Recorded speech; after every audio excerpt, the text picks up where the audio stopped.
너희를 위하여 예비된 나라를 상속받으라 라고 하는 말씀의 제목으로 하나님께서 오늘 우리에게 주시는 은혜 말씀을 증거하길 원합니다. 성경은 하나님의 최후의 심판에 대해서 아주 분명하게 선포합니다. 심판은 마치 전쟁과도 같이 한쪽 세상이 완전히 파괴되고 없어져서 사라지는 것이 아니라 예수 그리스도의 십자가로 말미암아 세상을 향하신 하나님의 구원 사역이 완전히 이루어짐과 동시에 심판도 함께 이루어지게 될 것이라고 전합니다.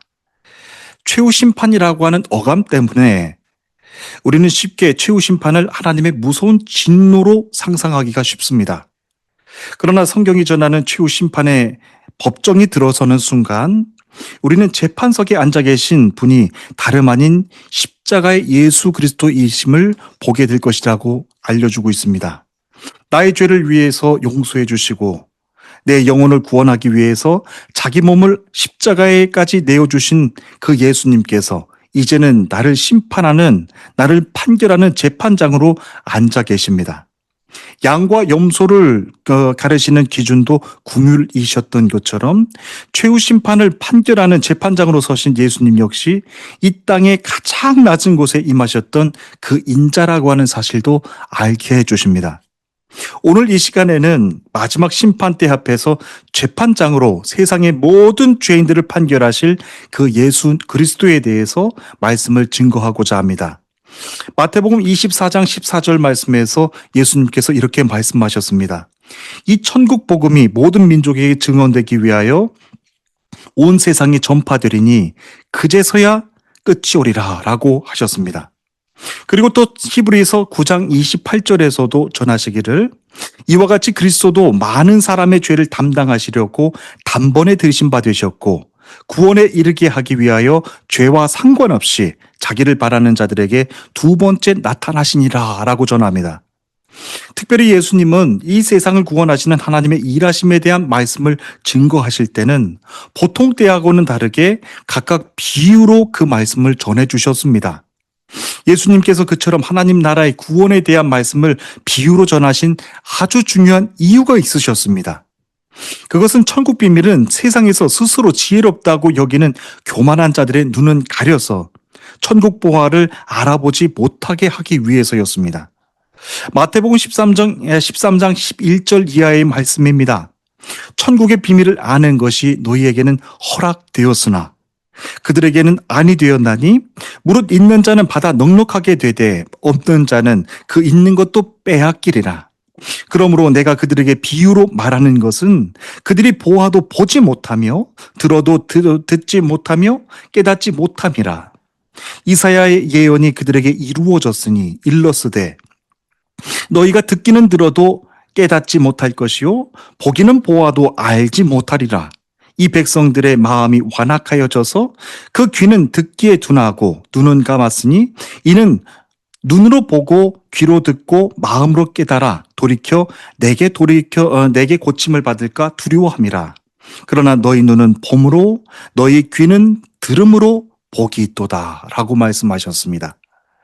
천국 비밀의 말씀을 겸손히 받아들이는 모든 믿는 자들에게는 더 풍성한 것으로 깨닫게 해주시고 반대로 그것을 교만하여서 거부하는 자들에게는 그 있는 것도 빼앗기게 하시리라 라고 말씀해 주시면서 천국 비유의 말씀이 그 역할을 하게 될 거라고 말씀해 주셨습니다.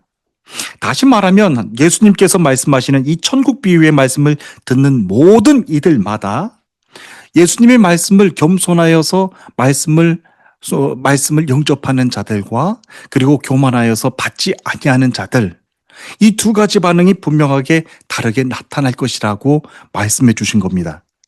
오늘 주시는 마태복음 25장 31절 이하의 본문의 말씀은 예수님의 마지막 천국 비유 말씀입니다.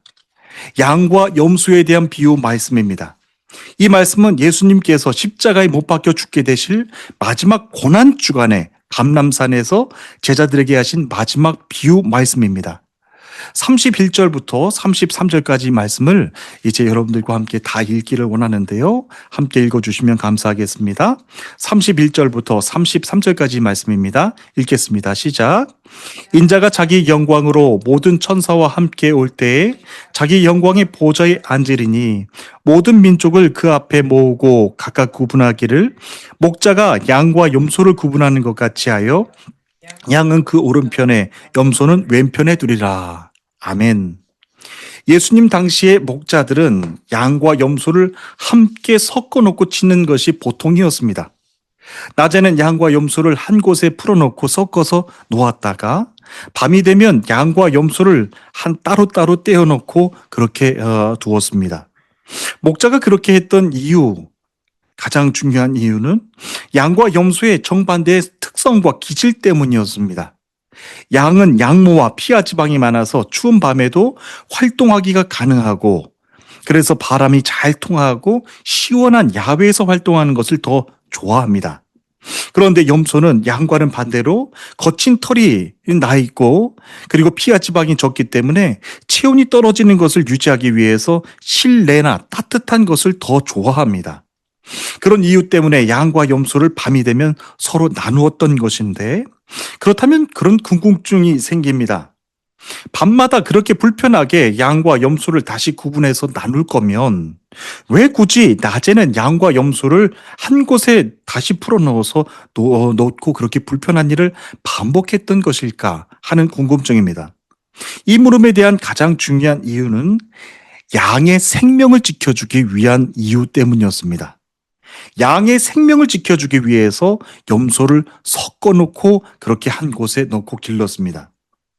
양과 염소는 정반대의 기질을 가지고 있습니다. 염소는 호기심이 많아서 늘 앞장서서 나가고 독립적인 기질로 행동하기 때문에 염소는 일종의 양들을 지켜주는 보디가드 역할을 해줍니다. 순염소의 경우에는 심지어 자신의 포식자 앞에서도 도망치지 않고 뿔로 들이받고 맞서는 기질이 있는데, 양들은 너무나도 흥미롭게도 자신을 공격하려고 하는 문체가 앞으로 다가오면 도망치기는커녕 서로 똘똘 뭉쳐서 얼어붙는 그런 특성과 기질을 가지고 있습니다. 그래서 만약에 양들만 모아놨다가서는 포식자들 앞에서 도망치지 않고 단체로 꽁꽁 얼어붙는 성질이 있어서 다 잡혀 먹히기가 쉽상입니다. 그래서 양 곁에는 염소를 같이 도와서 섞어놨던 것인데요.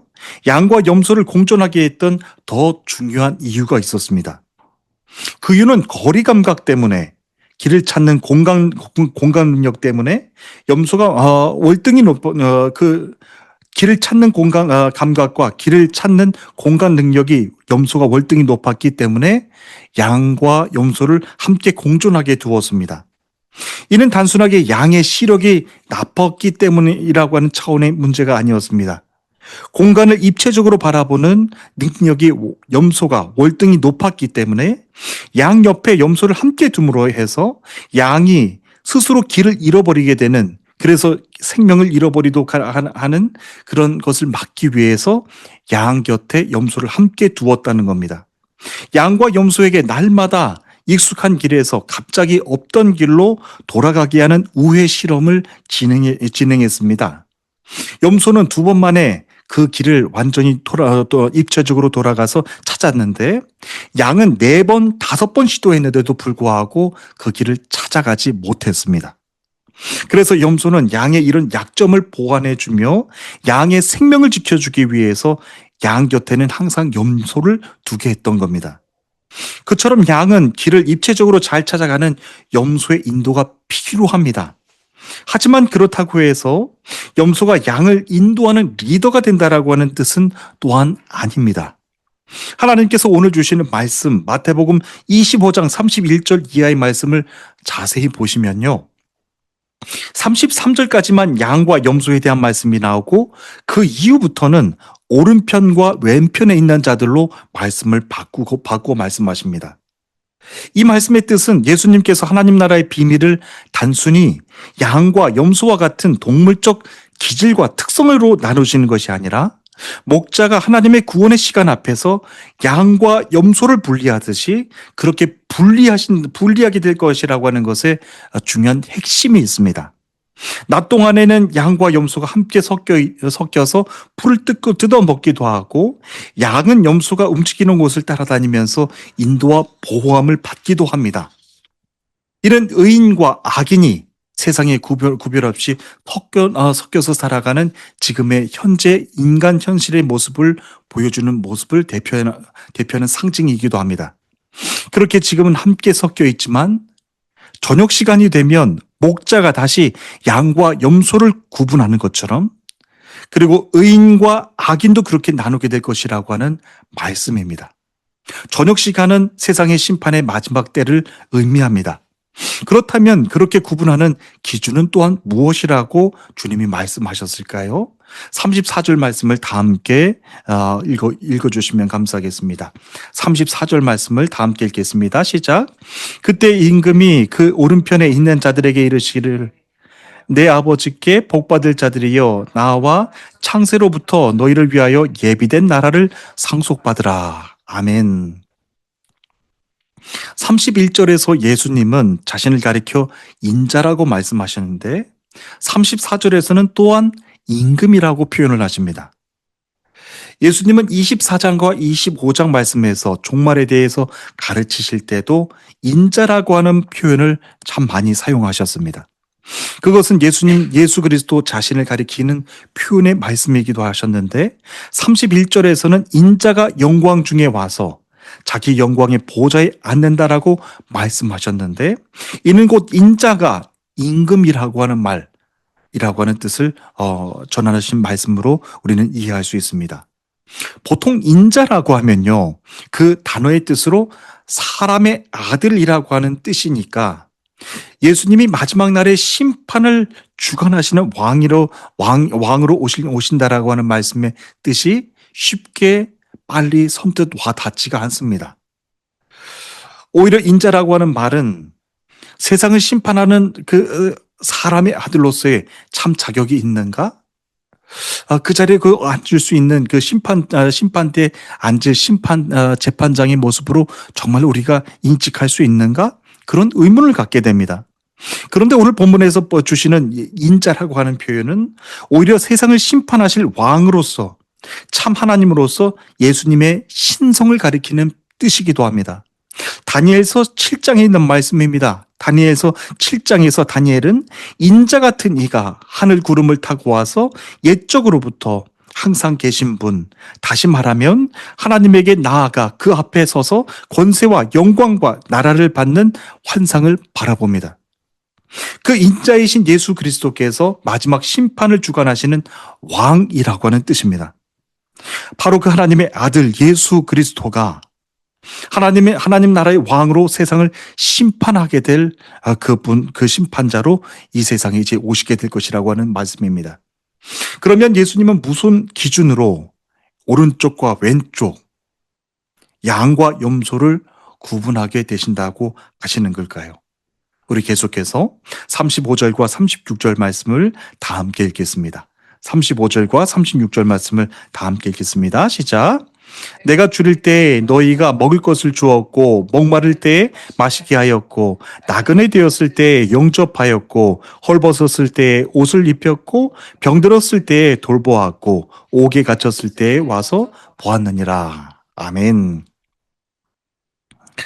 예수님이 오른편에 있는 자들과 왼편에 있는 자들을 구분하시는 기준은 단순하게 세상에서 가난하고 헐벗은 자들에게 자비와 사랑을 베풀었느냐, 그런 기준이 아닙니다. 예수님 시대 당시 고대 근동에는 보냄을 받은 자라고 하는 법적 대리인의 개념이 있었습니다. 그 때문에 왕이 보낸 사절단을 모욕하고 왕이 보낸 사절단을 박해하는 것은 곧 왕을 모욕하고 박해하고 곧 전쟁을 선포하는 것으로 간주되었습니다. 예수님 당신이 사랑하는 제자들을 파송하실 때도 이와 똑같은 원칙을 적용하셔서 예수님 제자들을 보내셨습니다. 마태복음 10장 40절 43절의 말씀입니다. 너희를 영접하는 자는 나를 영접하는 것이요 나를 영접하는 자는 나를 보내신 이를 영접하는 것이니라. 선지자의 이름으로 선지자를 영접하는 자는 선지자의 상을 받을 것이요 의인의 이름으로 의인을 영접하는 자는 의인의 상을 받을 것이라. 또 누구든지 제자의 이름으로 이 작은 자 중 하나에게 냉수 한 그릇이라도 주는 자는 내가 진실로 너희에게 이르노니 그 사람이 결탄코 상을 잃지 아니할 것이다 라고 말씀하셨습니다. 다시 말하면 왼편에 있던 자들이 영원한 벌에 처한다라고 하는 것은 무슨 악한 행위를, 끔찍한 행위를 저질러서가 아니라 왕이신 예수님께서 당신의 이름으로 보내신 제자들을 영접하지 아니하였기 때문이라고 말씀하는 것입니다. 그래서 누구든지 예수 그리스도의 제자의 이름으로 이 작은 자 중 하나라고 할지라도 냉수 한 그릇이라도 주는 자는 진실로 그 사람이 결탄코 상을 잃지 아니할 것이라고 말씀해 주신 겁니다. 그런데 예수님의 말씀에 대해 마태복음 24장 44절 이하에서 왼편에 있는 자들이 또한 예수님께 이러한 질문을 던집니다. 여러분 41절부터 44절까지 있는 말씀을 다 함께 읽어주시면 감사하겠습니다. 우리 본문이 약간 길지만 하나님께서 주시는 말씀이기 때문에 41절부터 44절 말씀 다 함께 읽겠습니다. 읽겠습니다. 시작. 또 왼편에 있는 자들에게 이르시되 저주를 받은 자들아 나를 떠나 마귀와 그 사자들을 위하여 예비된 영원한 불에 들어가라. 내가 줄일 때 너희가 먹을 것을 주지 아니하였고 목마를 때 마시게 하지 아니하였고 나그네 되었을 때 영접하지 아니하였고 헐벗었을 때 옷 입혀지 아니하였고 병들었을 때와 옥에 갇혔을 때 돌보지 아니하였느니라 하시니 그들도 대답하여 이르되 주여 우리가 어느 때에 주께서 줄이신 것이나 목마르신 것이나 나그네 되신 것이나 헐벗으신 것이나 병드신 것이나 옥에 갇히신 것을 보고 공양하지 아니하였더이까. 아멘. 왼편에 있는 사람들이 지금 반론을 제기하는 겁니다. 왼편에 있는 사람들의 말이 참 맞는 것 같습니다. 예수님이 언제 그런 상황에 처해 있고 환경에 처해 겪으셨다라고 그리고 언제 우리가 주님을 돌봐드리지 않았느냐라고 지금 지적하면서 그러면서 무슨 이유 때문에 영벌에 우리가 들어가야 된다라고 하는 겁니까? 라고 하면서 예수님께 따지는 질문입니다. 그래서 45절과 46절에서 예수님께서 또한 이렇게 말씀하셨는데요.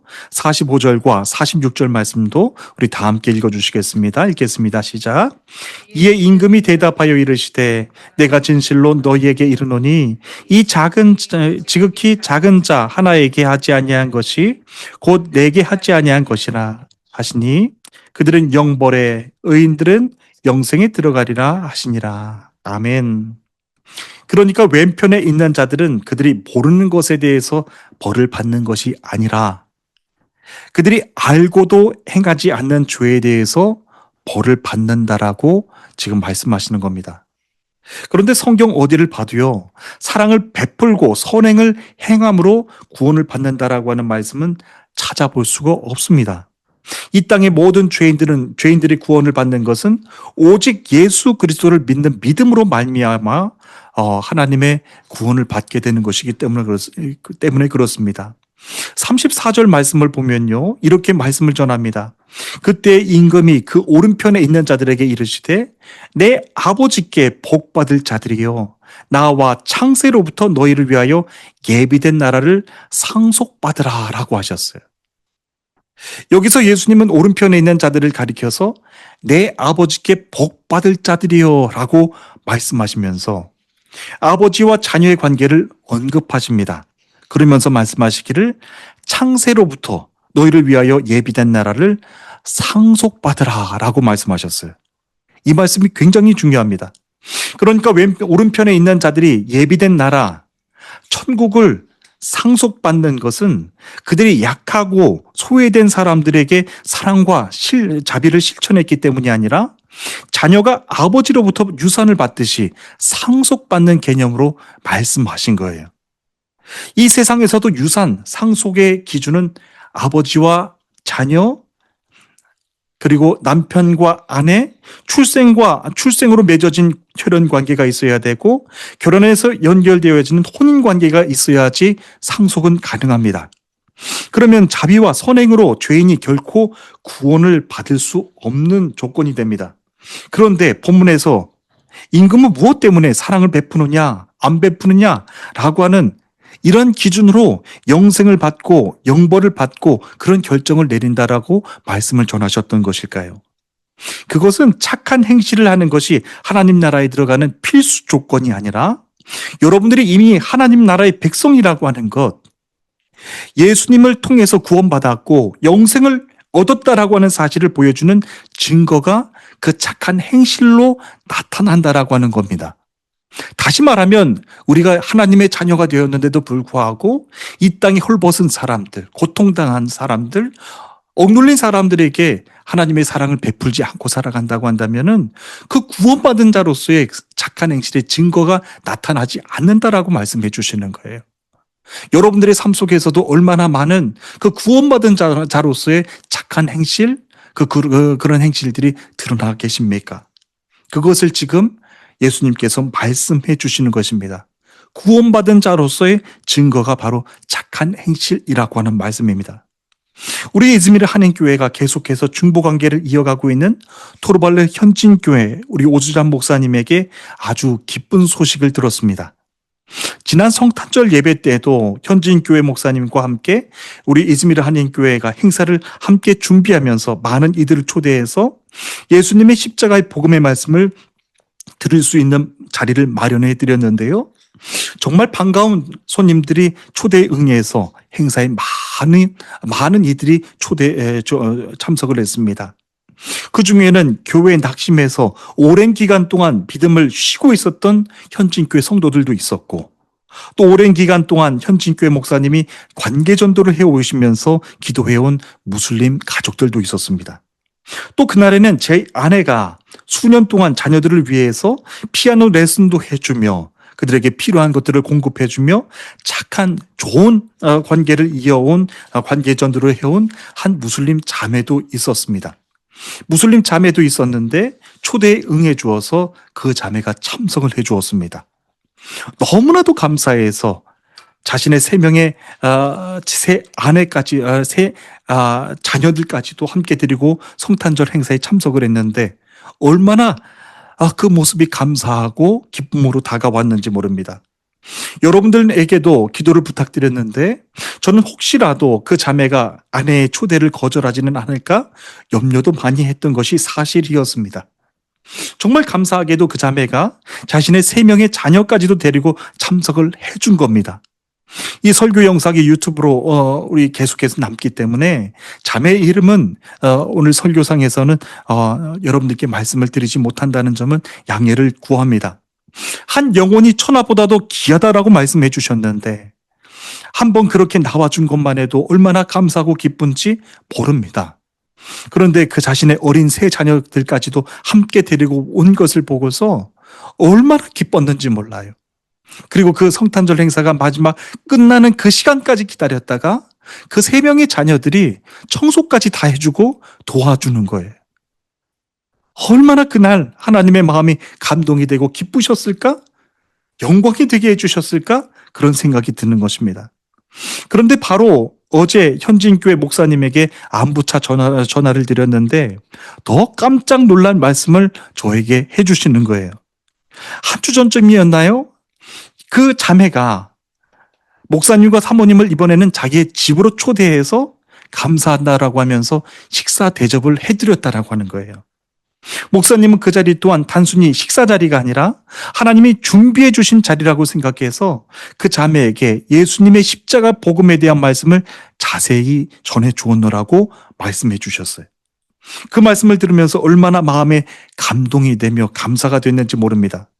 그런데 오늘부터 이틀 전에 목사님과 사모님이 또 그 자매 가족을 집으로 초대해서 식사를 정성껏 대접해 주었노라고 저에게 그 기쁨의 소식을 전해 주시는 겁니다.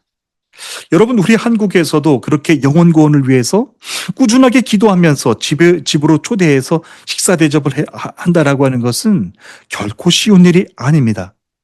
가족과 이웃의 관계가 매우 끈끈한 터키인들의 문화이기 때문에 이런 것으로도 어떤 것으로도 조심할 수밖에 없는 것이 저희들의 상황입니다.